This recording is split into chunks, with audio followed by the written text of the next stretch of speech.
Hello, dear students. Good morning to all of you. Today is the lecture number 2 regarding the chapter Motion in a Straight Line for class 11.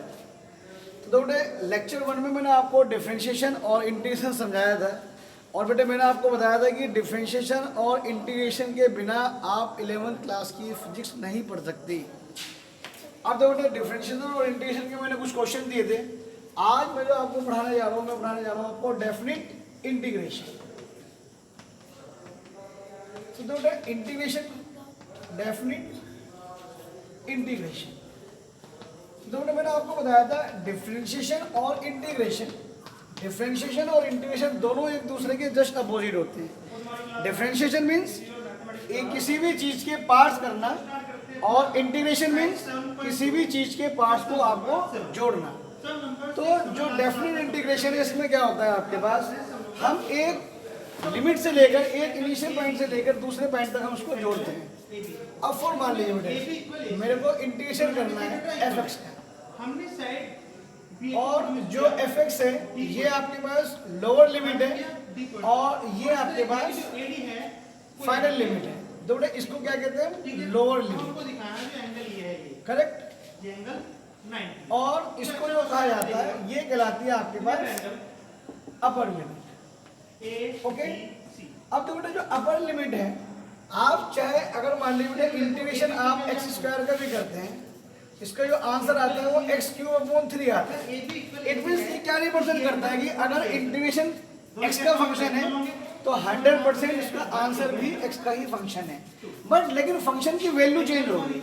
इसी प्रकार से मानते बेटा जिसका मैंने integration करा function x का इसका जो इंटीग्रेट करके आया वो आपके पास एफ एक्स आ गया, करेक्ट। यानी कि इसका इंटीग्रेशन ऊपर जो आंसर आया ये है। अब हम क्या काम करते हैं बेटा इसकी लोअर लिमिट और इसकी अपर लिमिट, लोअर लिमिट हमने यहाँ लिखी और अपर लिमिट हमने यहाँ लिखी। सो अब हम क्या करते हैं इस वेरिएबल के अंदर upper limit minus lower limit कर देते हैं। मींस कि हमने क्या काम करा बेटे F B minus F A. तो ये आपके पास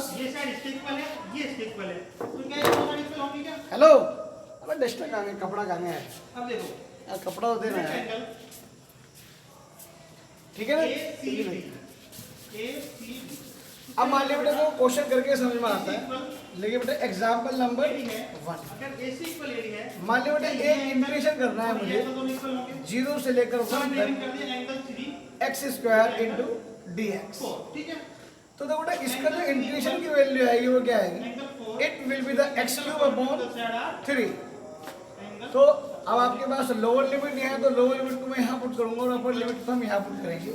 अब हम क्या करेंगे so it will be the 1 cube upon 3 means upper limit minus lower limit minus the 0 cube upon 3। तो it's answer will be the 1/3। ये आपके पास इसका डेफिनेट इंटीग्रेशन का आंसर आया। कुछ एक दो क्वेश्चन और कर देते हैं आपके लिए। आपको पता है एक ट्रायंगल में तीनों एंगल का सम होता है। मान लीजिए बेटा एग्जांपल नंबर 2 एंगल 3 मान लीजिए बेटा आपके पास 1 से लेकर 2 तक ये एंगल 2 प्लस एंगल 4 से मिलकर और ये रहा आपके पास 2 प्लस एंगल 4 ये रहा मान लीजिए बेटा आपके पास x की power -3 into D x. Number एक बात जो बेटा जिसके रेस्पेक्ट में आप इंटीग्रेशन करेंगे लिमिट भी उसी की वेरिएबल की ली जाएगी। अब मान लीजिए बेटा इसका मैं इंटीग्रेशन करता हूँ तो इसका आंसर क्या आएगा x की पावर -3 प्लस 1 अपॉन माइनस का 3 प्लस 1। दिस इज द 1 से 2 क्या रहा बेटा आपके पास x माइनस का 1/2 तो आपके पास यहाँ आ गया। It will be the x की पावर -2 अपॉन 1 से 2। तो माइनस का 1/2 तो बेटा मैंने यहाँ लिखा।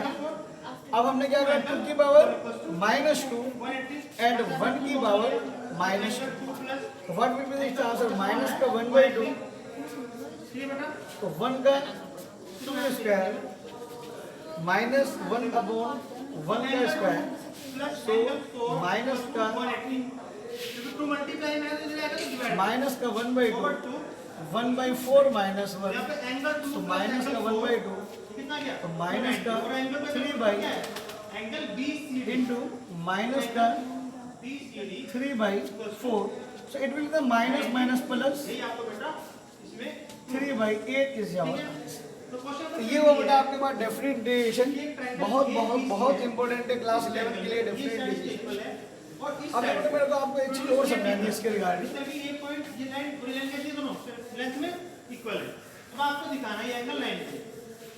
तो फर्स्ट ऑफ ऑल मैंने इस ट्रायंगल में ए बी सी में देखो ये लाइन इक्वल है तो ये एंगल इक्वल होंगे एंगल अब मान लीजिए बेटा अगर हमें डिफरेंशिएशन करना है 3 और 4 equal y is equal to x cube triangle BCD में प्लस x बेटा एंड प्लस 2 प्रॉपर्टी एंगल 1 इसका डिफरेंशिएशन करना है, प्लस एंगल 2 प्लस एंगल 4 इसका डिफरेंशिएशन करना है विद रेस्पेक्ट टू x। समय वो 90 प्रूव करना है तो इसका जो dy by dx होगा क्योंकि इक्वल है क्रिया वो क्या होगा आपके पास, मैंने कन्वर्ट कर दिया it will be the 3x square plus 2x and plus 0। Easy करने के लिए ये क्या है? एंगल 2 का नाम This लिखा is- वरना इसको डिवाइड में angle ABC this is the first derivative. क्या कहेंगे बेटा इसको? एडीसी फर्स्ट एसी डेरिवेटिव कहेंगे। कर सकते हैं। अब मान लीजिए कि इसको फर्स्ट डेरिवेटिव का है, मुझे इससे दूसरा डेरिवेटिव करना है, ज्योमेट्री का मींस मुझे इसका दोबारा डिफरेंशिएशन करना है, तो क्या करेंगे हम d2y अपॉन क्वेश्चन में करते हैं dx स्क्वायर। कॉपी कर लीजिए। सो d2y अपॉन dx स्क्वायर क्या हुआ आपके पास 3 into 2 6x plus 2 into 1 is equal to 6x plus 2। This is the second derivative of y। अब अगर मान लीजिए एक क्वेश्चन है, मैं आपके पास वेलोसिटी से रिगार्डिंग लेता हूँ एक क्वेश्चन।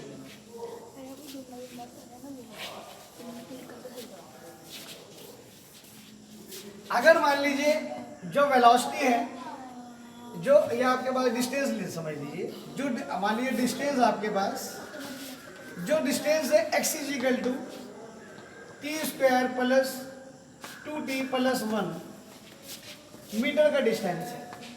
अब बेटा इसका मैं डिफरेंशिएशन करता हूँ विद रिस्पेक्ट टू टाइम, तो इसका dx अपॉन dt क्या होगा, dx अपॉन dt जो होगा वो आपके पास क्या होगा 2t plus 2 into 1 plus 0, this will be the equal to 2t plus 2। तो बेटा डिस्टेंस, अब अगर आप देखते हैं बेटा वेलोसिटी का फॉर्मूला क्या होता है हमारे पास, डिस्टेंस अपॉन टाइम। तो dx क्या है, it is the distance, and dt क्या है, इट इज द टाइम। तो बताओ बेटा ये जो x का डिफरेंशिएशन, अगर मैं इट मींस कि अगर मैं डिस्टेंस का differentiation with respect to time करता हूँ तो वो मुझे वेलोसिटी देती है, इसको मैं वेलोसिटी v भी लिख सकता हूँ, करेक्ट। अब मान लीजिए बेटा इसका मैं सेकंड डेरिवेटिव करता हूँ, इसका जो सेकंड डेरिवेटिव आएगा क्या आएगा d2x अपॉन dt स्क्वायर। तो 1 will be the its second derivative 2 into 1 plus 0 is equal to 2। तो ये क्या हुआ बेटा आपके पास d2x हुआ मीटर और ये हुआ second square, so this is called acceleration, ठीक है ना। और आप नहीं तो बेटा आप इसको ऐसे भी समझ सकते हैं, जो एक्सेलरेशन है वो आपके पास dv अपॉन dt भी है, ठीक है ना। और dv अपॉन dt क्या हुआ, change in velocity upon time taken, so it will be the acceleration, okay. तो बेटा ये आपके पास डिफरेंशिएशन से रिगार्डिंग डिफरेंशिएशन इंटीग्रेशन और डेफिनेट इंटीग्रेशन हुआ।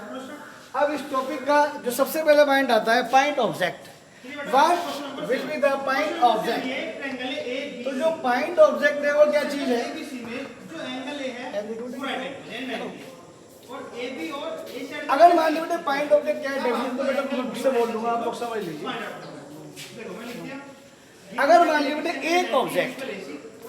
एक ऑब्जेक्ट अपने साइज के रेस्पेक्ट में अगर वो बहुत ह्यूज डिस्टेंस चलता है तो उसको हम एक पॉइंट ऑब्जेक्ट कहते हैं। फॉर एग्जांपल अर्थ जो रोटेट करती है, सूरज की चारों तरफ चक्कर लगाती है, तो अर्थ जो सूरज की चारों चक्कर उसको हम ऑर्बिट कहते हैं, जो अपने आप ऑर्बिट में वो घूमती है, तो उसके रेस्पेक्ट में जो उसका डिस्टेंस है उसके रेस्पेक्ट में अर्थ एक पॉइंट ऑब्जेक्ट है, correct. In the similar way अगर मान लीजिए एक एरोप्लेन उड़ रहा है, अगर एक एरोप्लेन उड़ रहा है तो वो बहुत ह्यूज डिस्टेंस ट्रेवल करता है रिगार्डिंग देयर साइज।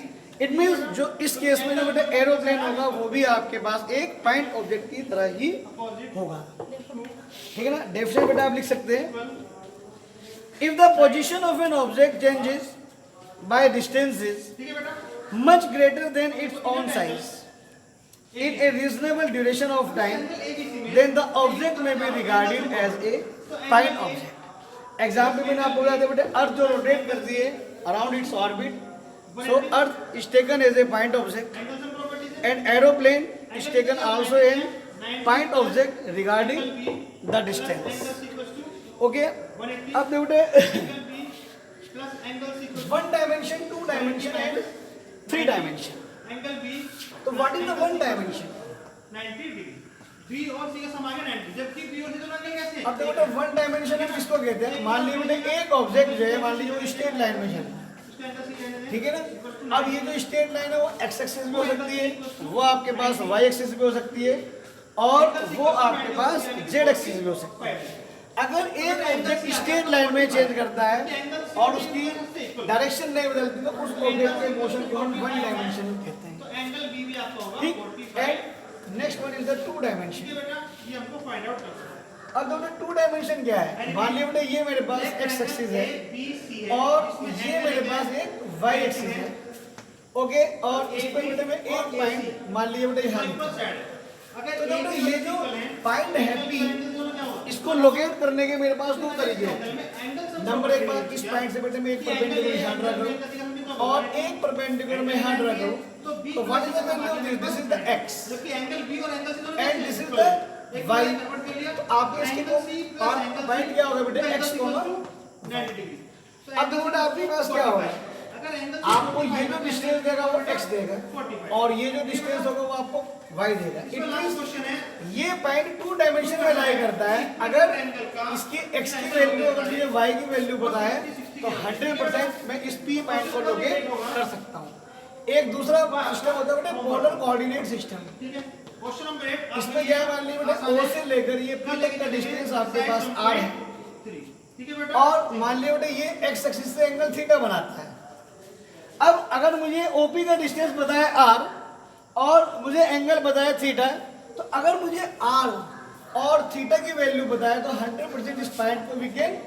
लोकेट तो यानी कि P पॉइंट को लोकेट करने के 2 डायमेंशन में 2 मेथड होते हैं Cartesian coordinate system means x और y के पॉइंट पता होना चाहिए and the polar coordinate system हमें r और थीटा की वैल्यू पता होनी चाहिए तो हम 2 डायमेंशन मेथड में हम पॉइंट को लोकेट कर सकते हैं 3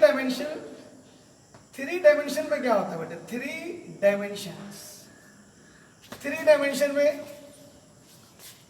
अब मान लीजिए बेटे ये आपके पास x एक्सिस है ये आपके पास y एक्सिस है ये आपके पास z एक्सिस है और मान लीजिए बेटे एक पॉइंट P आपके पास ये है तो इसकी जो कोऑर्डिनेट हो जाएंगे x, y, z it means जो 2 डायमेंशन क्या होता है अगर मान लीजिए मेरे फुटबॉल का ग्राउंड है क्रिकेट का ग्राउंड है तो ये सब जो डिटर्मिनेशन होते हैं वो सब एक्स वाई मींस 2 डायमेंशन में होते हैं 3 डायमेंशन में आपके पास जैसे कोई बर्ड आपके पास स्पेस में चल रही है तो उसकी पोजीशन को लोकेट करने के लिए हम 3 कोऑर्डिनेट सिस्टम का हम यूज़ करते हैं तो ये बात हुई बेटे 1 डायमेंशन 2 डायमेंशन एंड 3 डायमेंशन तो बेटा आज के टॉपिक बेटा मुझे यहाँ तक ही रखना है आप यहाँ तक देखिए नेक्स्ट आपको लेक्चर नंबर 3 में तेजी से चैप्टर चलना शुरू हो जाएगा ओके थैंक यू बेटा